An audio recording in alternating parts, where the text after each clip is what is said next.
Good morning, boss! Alam niyo ba na nagiging mukha tayong matanda hindi lang sa pagputi ng buhok natin at hindi lang sa pag-i-start na pagkakaroon natin ng mga wrinkles? Nagiging matanda rin tayong tingnan kapag nagsisimula na ang ating mga eye circles na umitim. Paano ba nagsisimula ang pangingitim ng ating under eye? Number 1, allergies. Meron din tayong tinatawag na mga nasal congestion. Meron din tayong lifestyle, kung mahilig kayong manigarilyo or lagi kayong puyat. Pwede rin hereditary, so ito namamana to. Pwede rin dahil sa excessive rubbing, or pwede rin tayo sa sun exposure. Yung thinning of our skin, kasi syempre pag medyo nagkakaroon na tayo ng edad, nagkakaroon na ng thinning of the skin, then nakikita na yung ating mga blood vessels, syempre yon nag-a-add up sa pangingitim ng ating under eye. Sa treatment na to, gumagamit kami ng gamot na ini-infuse namin through ultrasonic or galvanic mechanism. Sa pamamagitan ng pag-i-infuse nun, nagkakaroon tayo ng mas magandang blood circulation. Nang sa ganon, medyo nababawasan natin ang pangingitim ng under eye.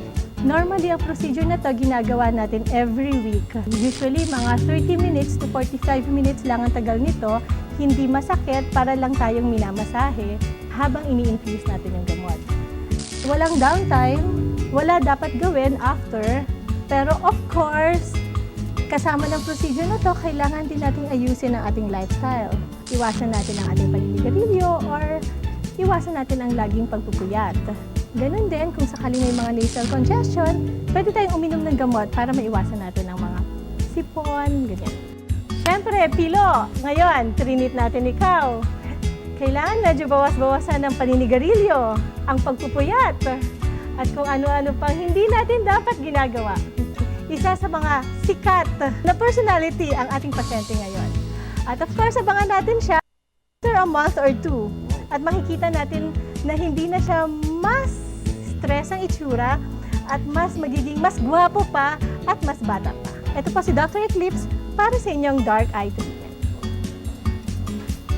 O Angas, pagkatapos nga ito, nasa kalingkingan muna ako ng kagapuhan. Kasi ang problema ko talaga sa mata, medyo maitim ang nasa ilalim ng mata. So, ayun nga, pakonsulta ako kay Doc, sabi niya, dark under eye. May problema akong dark under eye. Actually, painless. Para ako natutulog lang. A little bit later, nung nag-dry off na, nung pinil na nila yung cream, ayun, may subtle difference. Kaysa dun sa yung sobrang itim. Ngayon, medyo na lang. Konting sessions pa. Sa tingin ko, puputi na yung nasa ilalim ng mata. So ayun, so salamat kay Doc, Eclipse at sa Dermosthetic. Thank you very much. Pwede na ako maging TV personality.